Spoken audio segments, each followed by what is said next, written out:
how to produce ta sound.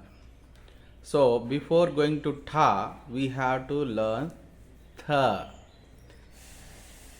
Tha. This is exactly at alveolar ridge, means of the front teeth, upper teeth. We are touching with the tongue and saying ta. Now the same thing, to produce ta, we have to do certain exercises. First exercise is this one. Tickling sound we have to make with the tongue.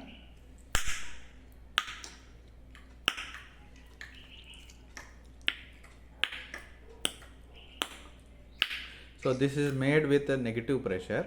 So but what we have to do here, we have to take the same, almost same place, little front. We have to put pressure of means tip of the tongue and blade of the tongue with pressure. We have to say t, t, the place where we made contact for tickling sound. Same place we have to do t, t, tickling sound with negative pressure inside, and while producing ta sound with pressure outward side.